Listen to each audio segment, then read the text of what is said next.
Bom dia, nosso encontro semanal, Monja Kokai, aqui com vocês. Sou uma monja zen budista, oriento a prática espiritual no Zen Vale dos Sinos, que fica na cidade de São Leopoldo. Muito bem, esse final de semana, que foi o final de semana da Páscoa, onde a gente celebra a morte, a paixão de Cristo, e o seu renascimento no domingo de Páscoa, que é uma data tão auspiciosa dentro do cristianismo, né? Nós também tivemos o nosso retiro, porque a gente, no mês de abril, celebra o nascimento de Buda. Então, é 8 de abril, durante o mês todo, a gente fica com um foco nesse momento histórico que aconteceu há 2.600 anos atrás, 600 anos antes do nascimento daquele homem santo, Jesus Cristo, e que teve uma morte tão traumática, tão jovem, com 33 anos, que foi preso, condenado, torturado e morto de uma maneira muito cruel.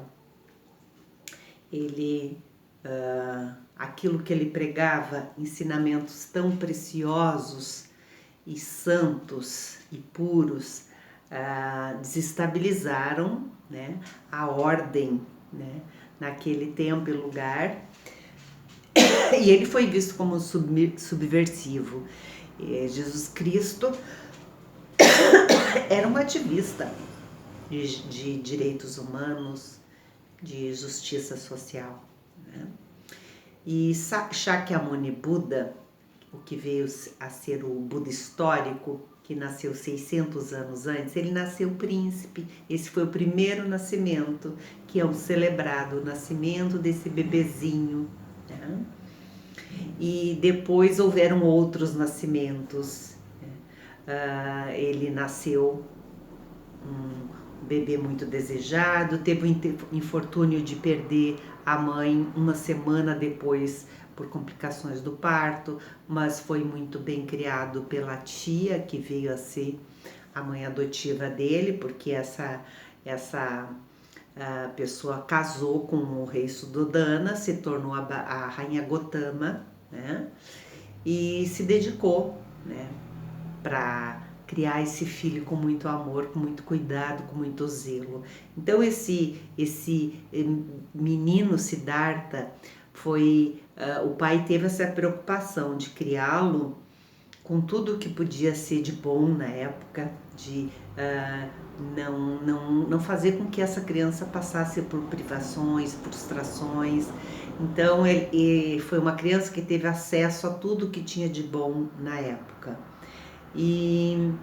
Mas mesmo assim ele vai crescendo e vai vendo, né, vai ficando curioso o que tem do outro lado dos muros do palácio. Ele foi ficando maior e foi dar suas saídas, né, mesmo sem o conhecimento do pai. E aí ele teve contato com as dores da vida que eram escondidas dele. Ele ficou sabendo, teve contato direto com a doença, a velhice, a morte, né? E aí ele fica com essas questões existenciais maturando ali. E ele fica se questionando até que acontece um outro nascimento. Esse jovem príncipe rompe com a vida palaciana e nasce para ser um buscador espiritual, busca responder às suas questões existenciais a respeito do porquê do sofrimento, né, qual o sentido da morte. E aí ele fica numa busca com grandes professores, depois grande parte uma busca sozinho, com práticas ascéticas, né, porque se acreditava que era um caminho espiritual, o caminho dos saramanas, dos grandes yogis, né? E aí ele conclui que ele vai despertar para perguntas, essas respostas irão despertar esses, né, que ele vai fazer contato com essas questões e suas respostas, fazendo meditação. E ele senta durante 6 dias, 7 dias e 7 noites, e no despertar do 8º dia nasce Buda, Shakyamuni Buda, esse outro nascimento, e todos os ensinamentos que esse grande mestre traz à cena, né? E que a gente se orienta até hoje e se abastece dessa fonte de ensinamentos, né?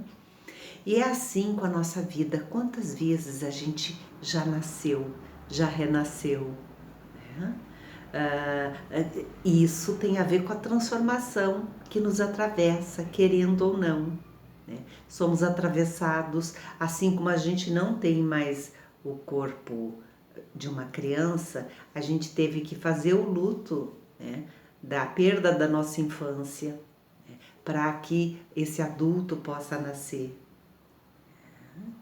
Então a gente está nessa metamorfose, nessa mudança, nessa transformação, esses nascimento e renascimento, morte, a cada respiração, né, a gente nasce de novo, a cada expiração, né, as nossas células vão sendo renovadas. Então a gente está nesse processo de fluidez, de transformação. E não é só nós, né? Tudo o que acontece ao nosso redor, né? Todos os fenômenos são atravessados pela impermanência, e de que nada existe que tem uma identidade fixa e separada, que está tudo interconectado e interrelacionado como se fosse uma grande rede de Indra. Então esses são ensinamentos do budismo, que fala dos 3 selos do Dharma, que para ser um ensinamento budista, né, tem a impermanência, que tudo está mudando e se transformando o tempo todo, tem o não eu, que nada existe independente e separado, que tem uma identidade fixa, ou seja, que tudo é vazio, vazio de que esses elementos estão sempre se agregando e se desagregando, né? E assim como o tempo, quando a gente fala em presente, esse presente já daqui a pouco é passado, ou seja, não temos aonde nos apegar e nem aonde nos segurar. Então, de poder compreender e ver e perceber a impermanência. O Shakyamuni Buda dizia isso: quando a gente consegue enxergar a impermanência, a gente está enxergando o Dharma, está enxergando ele, Buda, né? Não como uma pessoa fora, mas Buda, natureza Buda, de tudo que há no universo, né? Que tudo que existe no universo é a manifestação Buda. Eu vou ler um continho para vocês que se chama Mu. Um monge perguntou ao mestre Joshu. Joshu era um mestre muito considerado, né? Ele tinha muita habilidade com as palavras, ele era conhecido como os lábios Zen. Ele viveu de 778 a 897 na China. O monge então perguntou ao mestre Joshu: o cão tem natureza Buda? Por que o cão? Porque o cão na Índia era considerado extremamente impuro, né? E o mestre respondeu: Mu. Mu quer dizer além do eu e do não eu, né? É o vazio. E aí? Esse é geralmente o primeiro koan que se dá a um praticante. Koan é como se fosse uma problemática que o aluno fica ali craneando para entender, para ter uma resposta, né? E aí, esse é um conto escrito pela monja Koen. Ela diz assim: foi o primeiro koan, né, que recebi quando praticava no Zen Center de Los Angeles, depois de haver me estabelecido na prática de meditação sentada. Meditação sentada, na nossa ordem religiosa, é Zazen. Zazen. Za, sentar, Zen. Esse koan é chamado de primeira barreira, disse o mestre Mumon. Se não ultrapassar essa barreira, se não cortar o caminho do pensar, você será como um fantasma se agarrando a arbustos e ervas daninhas. Como ir além do pensar? Como se tornar um ser verdadeiro e não uma sombra de si mesmo, um fantasma que se agarra a coisas frágeis e supérfluas? Mestre Joshu é um dos mais celebrados mestres da China antiga. Viveu de 778 a 897. Aos 17 anos de idade, teve sua primeira experiência zen e ensinou até morrer, aos 120 anos de idade. O jovem monge que eu procuro está realmente decidido a compreender o que é a natureza Buda. O que é sagrado? O que é essa natureza Buda? Vamos lembrar que os cães na China antiga não eram os animais que hoje colocamos dentro de casa. Alguns até dormem em nossos sofás ou camas. Eram os animais chamados imundos, comiam fezes, restos humanos. Isso na Índia também era assim. O jovem monge quer saber o que muitos de nós queremos saber. O bandido, o estuprador, o corrupto, o degolador de pessoas, o sádico, a pessoa má, os seres do inferno, o imundo, tem natureza divina? Sagrada? Natureza iluminada? Natureza Buda? Não é assim que questionamos? Estariam os céus e os seres benéficos pairando acima dos odores fétidos das nossas perfídias? O mestre, percebendo que o momento de maturidade havia chegado, não perde tempo com explicações e responde para esse monge apenas mu. O que significa esse mu? A palavra em si, com caracteres chineses e leitura japonesa, quer dizer não. Entretanto, o mestre não está negando que o cão tenha natureza iluminada. Esse mu é muito maior do que uma negação. Transcende o sim e o não. Houve outros momentos em que os outros monges o questionaram e ele respondeu o oposto. Yu. Não, sim. Mas a realidade está além de ser e do não ser. Como atravessar essa barreira? Se ficarmos presos às palavras, nos perdemos.